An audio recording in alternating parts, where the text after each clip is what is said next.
Madame, Monsieur, bonjour. Merci de nous rejoindre à la une de l'actualité. Cette nouvelle approche économique dans la gestion de l'Agence nationale d'appui et de développement de l'entrepreneuriat, ANAD, adoptée dans le dernier Conseil des ministres. Plus de détails dans un instant.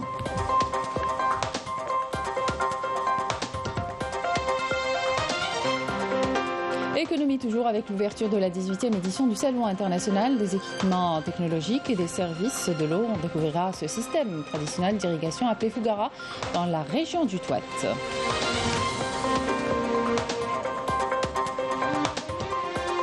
On reviendra en images sur la première étape du Grand Prix national de triathlon qui s'est tenu à Oran, une compétition qui a permis aux athlètes de l'équipe nationale de se préparer pour les championnats d'Afrique. Bienvenue à tous. Le ministre des Affaires étrangères et de la communauté nationale à l'étranger, Ahmed Attaf, est arrivé hier à Jeddah, au Royaume d'Arabie Saoudite, pour prendre part aux réunions ministérielles du Conseil de la Ligue des États arabes et aux différentes sous-commissions dont les travaux seront axés sur le suivi de la mise en œuvre des décisions adoptées par les dirigeants arabes lors du sommet d'Alger et la préparation des différents thèmes inscrits à l'ordre du jour de la 32e session du sommet prévue le 19 mai en cours. Attaf présidera aujourd'hui avec son homologue saoudien, le prince Faisal bin Farhan bin Abdallah Al Saoud, les travaux de la 4e session de la commission de consultation politique algéro-saoudienne, une convention bilatérale. Pourtant, création du Haut Conseil de coordination algéro-saoudien devrait être signée à cette occasion.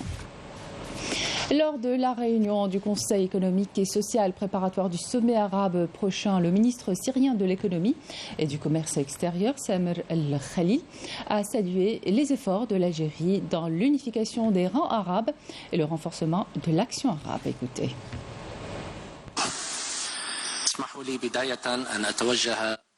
Permettez-moi tout d'abord de présenter mes sincères remerciements à la République algérienne démocratique et populaire pour les grands efforts qu'elle a déployés durant la période de sa présidence des travaux de la dernière session du sommet arabe et qui a débouché sur un grand nombre de décisions qui confirment l'importance de l'action arabe commune. Honorable assistance, de nombreuses générations des pays arabes ont grandi en écoutant des expressions accompagnées de faits et d'actions. Des expressions qui réaffirment l'appartenance arabe et les relations fraternelles entre les citoyens d'une seule nation. Et parmi ces expressions, unifier les rangs des pays arabes. Et si le dernier sommet arabe qui s'est tenu à Alger a confirmé cette vérité, l'action commune et les efforts qui seront déployés en prévision du prochain sommet attesteront d'une autre vérité, celle qui affirme que le retour de la Syrie au sein de la Ligue arabe renforce le sentiment de fraternité et d'appartenance à une même famille. عكست حقيقة واحدة بأن الاحتضان هو فعل إنساني يعزز الشعور بالإخوة وبالانتماء إلى الأسرة الواحدة. La coordination et la synergie entre le ministère de l'Enseignement supérieur et de la Recherche scientifique et le ministère de l'Économie, de la Connaissance et des startups et des micro-entreprises permet une approche économique dans la gestion de l'Agence nationale d'appui et de développement de l'entrepreneuriat ANAD, loin de méthodes anciennes. Voici la Boucher Badiarmani. Depuis sa création, l'Agence nationale de soutien à l'emploi des jeunes ANSEJ a financé des milliers d'entreprises. En 2020 et après 27 ans d'existence, le gouvernement a décidé de remplacer ce dispositif par l'Agence pour le soutien et le développement de l'entrepreneuriat ANAD pour accompagner les jeunes de 19 à 35 ans, suivant des conditions bien définies. L'importance, c'est la création de la richesse suivant une stratégie sectorielle, contrairement aux expériences précédentes. Après des suspicions quant à une corruption au niveau de cette agence, le ministère de tutelle a procédé à des enquêtes poussées sur le terrain. Par la suite, un communiqué rendu public a choqué l'opinion publique au vu du volume des financements fictifs et du nombre important des projets non concrétisés. Le ministère de l'Économie, de la Connaissance, des startups et des micro-entreprises a gelé l'activité de l'ANAD et a proposé un plan d'urgence pour la réforme de cette agence.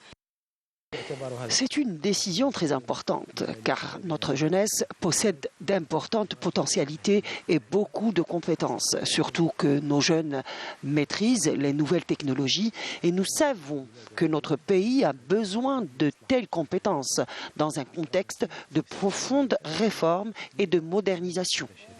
Il est nécessaire aujourd'hui de revoir les missions de cette agence et la méthode de sa gestion.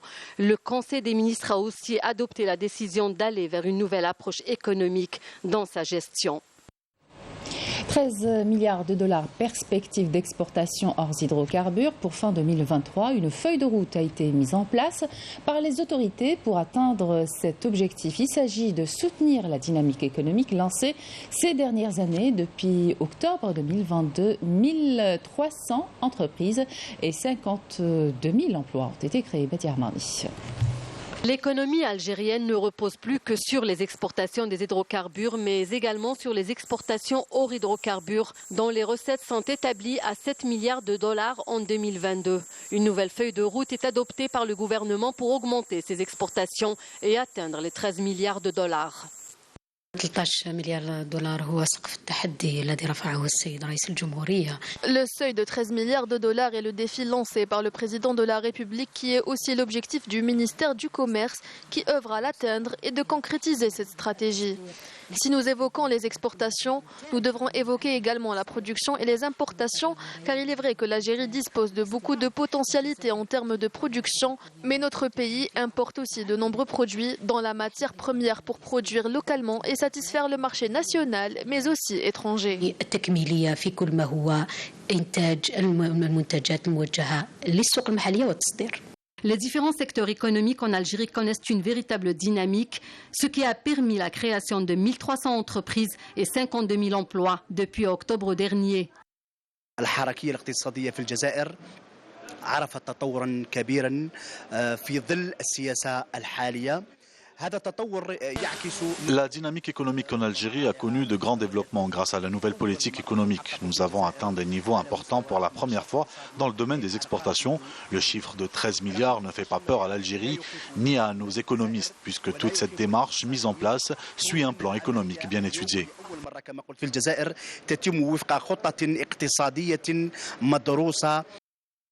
Les indicateurs économiques en Algérie sont au vert, confirmés par des institutions financières internationales. Avec ces résultats positifs, l'Algérie est aujourd'hui en mesure d'intégrer le BRICS. Dans l'actualité également, la 18e édition du Salon international des équipements, des technologies et des services de l'eau 2023 au Palais des Expositions Paix Maritime à Alger.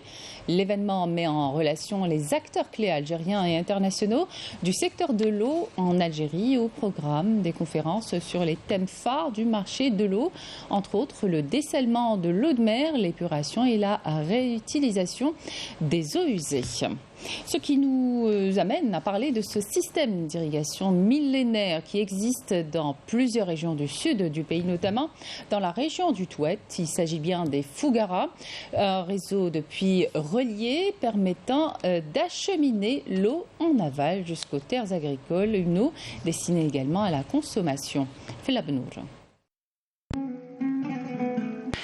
Connu dans le sud algérien, plus particulièrement dans la région du Touet, dans la wilaya d'Adrar, la Fougara ou la source d'eau est un système d'irrigation ancestral, unique, complexe et ingénieux qui permet de quantifier l'eau nécessaire pour l'agriculture et l'oasis de la région. Il existe presque 1000 puits ici, sur une distance de 6 km. Toute l'eau est acheminée vers un bassin principal, source qu'on appelle Qasriya, à partir de laquelle l'eau est distribuée. Mais la Fougara est avant tout un système de partage de l'eau répandu dans l'Ersour, sous la responsabilité des mesureurs.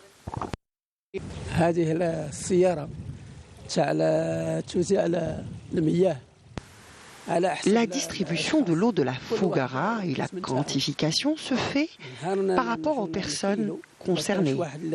Chacun sa ration. Quand quelqu'un manque d'eau, on mesure avec cet instrument qui est très précis. C'est mathématique. Et chacun prend sa part en prenant compte ses besoins.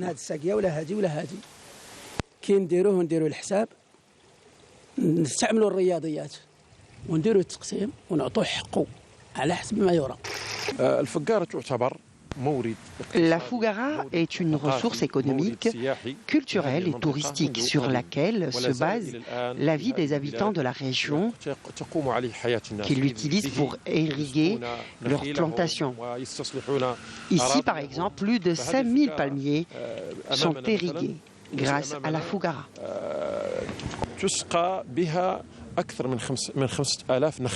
Ce registre, on l'appelle ZMEM. Tout est archivé sur ce document, notamment tous les propriétaires de la Fougara, depuis leur arrière-grand-père jusqu'aux héritiers. Les quantités d'eau distribuées sont également enregistrées. Ce système traditionnel survit depuis des siècles. Malheureusement, sa survie s'amenuise depuis quelques années, d'où l'urgence d'un plan de sauvegarde. L'État a ouvert un centre de formation avec cette spécialité. Malheureusement, nos jeunes ne s'intéressent pas à ça. Je leur lance un appel afin de préserver leur héritage.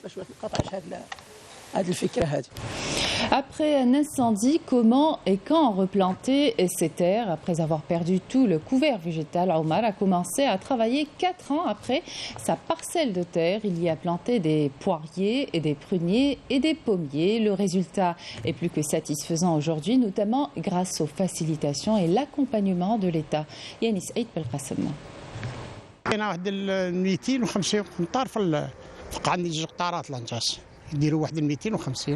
Changement de vocation pour cette parcelle forestière de plusieurs hectares. Après avoir été dévastée par des incendies, cette parcelle a été attribuée à un agriculteur qui a planté des poiriers et des pommiers. En 2000, j'ai bénéficié de cette parcelle que j'ai commencé à travailler 4 ans après. Car après la perte du couvert forestier, cette terre est devenue aride. J'ai alors mis en valeur étape par étape cette parcelle en plantant des poiriers, des pruniers, ensuite des pommiers sur une superficie de 4 hectares. J'ai eu de bons résultats et une importante production. J'ai également décidé de planter des pistachiers. La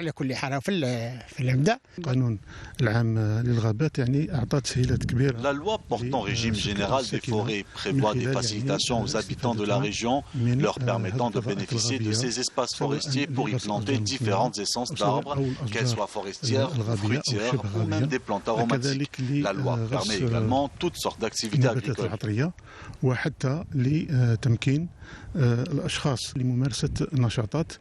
Grâce à des textes de loi, des facilitations et accompagnements accordés par l'État et les efforts des habitants à la périphérie des forêts, ces derniers ont pu rendre ces surfaces forestières productives, préservant ainsi l'environnement. Il est important de savoir que la wilaya de Mdia dispose d'un important couvert forestier de plus de 153 000 hectares, un patrimoine forestier national, propriété de l'État. C'est pour cela qu'il faudrait qu'il y ait des mesures coercitives pour protéger ce patrimoine en collaboration avec la Direction générale des forêts. Autant de batteries de mesures de facilitation accordées par l'État pour préserver le patrimoine forestier, dans l'optique de développer et promouvoir l'économie nationale. Et puis cette information qui devrait vous intéresser, le délai de finalisation des démarches administratives et sanitaires et de paiement des frais du Hajj est prolongé jusqu'au 20 mai. L'Office national du pèlerinage et de la Umrah informe les candidats au Hajj que les différents services restent à leur disposition pendant cette période, y compris les vendredis et samedis. À l'étranger, les unités de l'armée populaire de libération sahraoui ont mené hier de nouvelles attaques contre les retranchements des forces de l'occupant marocain dans le secteur de Haouza, leur infligeant des pertes humaines et matérielles le long du mur de la honte. Des détachements avancés de la PLS avaient mené dimanche des attaques contre les positions des soldats de l'occupation marocaine dans les secteurs de Haouza et Mahbes. 3 Palestiniens ont été blessés lors d'un raid de l'armée sioniste sur la ville de Jenin et son camp de réfugiés dans le nord de la Cisjordanie, occupé selon la chaîne gouvernementale Palestine TV. Des soldats sionistes ont pris d'assaut le camp de Jenin et assiégé une maison. Des renforts militaires accompagnés d'un bulldozer se sont dirigés vers le centre du camp, soulignant le déclenchement d'affrontements entre les forces sionistes et de jeunes Palestiniens. Retour en Algérie, l'attaquant de l'USM Alger, Abderrahmane Meziane, a repris vendredi les entraînements avec le reste du groupe pour se préparer à participer à la demi-finale. Retour de la Coupe de la Confédération africaine de football prévue demain au stade du 5 juillet à Alger contre les Ivoiriens de l'ASEC Mimosa. Un retour du joueur salutaire pour les Rouges et Noirs qui auront besoin des services de Meziane, d'autant plus qu'ils seront dans l'obligation de marquer et surtout de remporter pour espérer se qualifier après le nul vierge ramené mercredi dernier au stade de la Paix de Bouaké. Le leader du groupe Centre-Est de Ligue 2 de football amateur, l'USM Souf, se déplace aujourd'hui chez la Lanterne Rouge, la JS Skikda, pour le compte de la 28e journée avec la ferme intention d'arracher les 3 points de la victoire qui lui ouvrirait grandes les portes de l'accession en Ligue 1.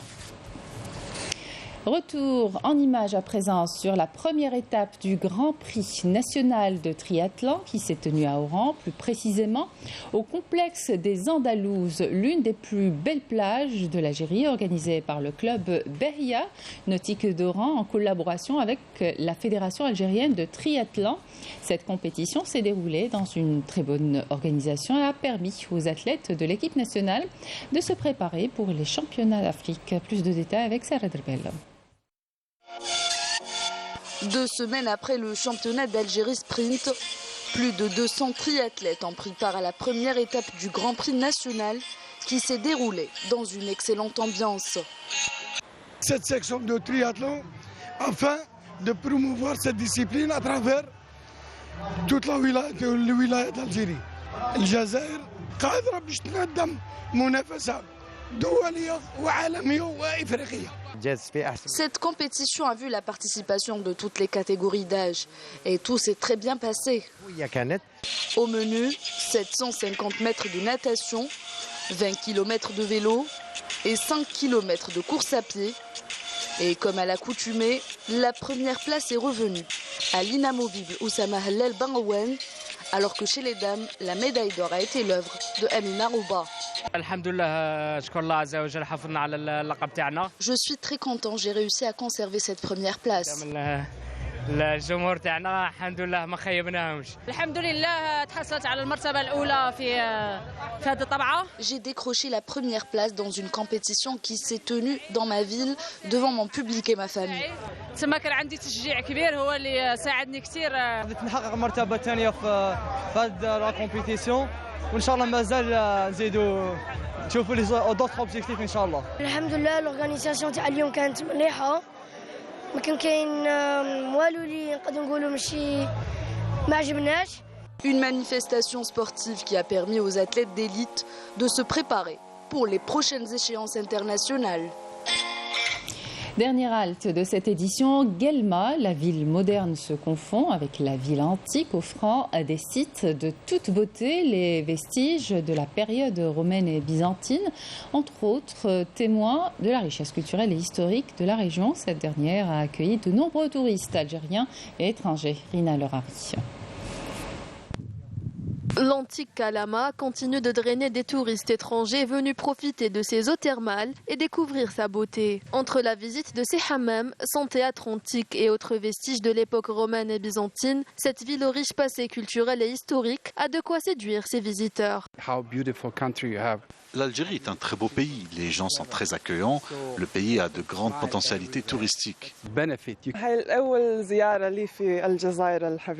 J'ai toujours voulu visiter l'Algérie et j'ai enfin eu l'opportunité de le faire. Je suis très contente d'être ici, c'est magnifique. Le peuple algérien est très sympathique et chaleureux.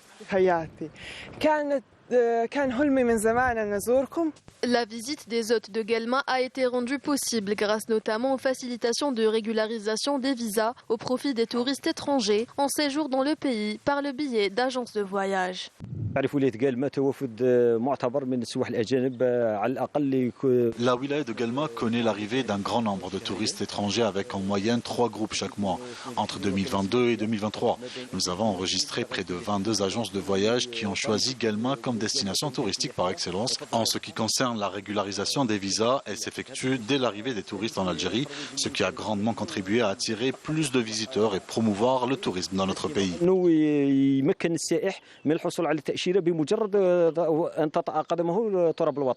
Les facilitations d'octroi de visas aux étrangers aident à drainer un nombre croissant de touristes, participant grandement à promouvoir la destination Algérie.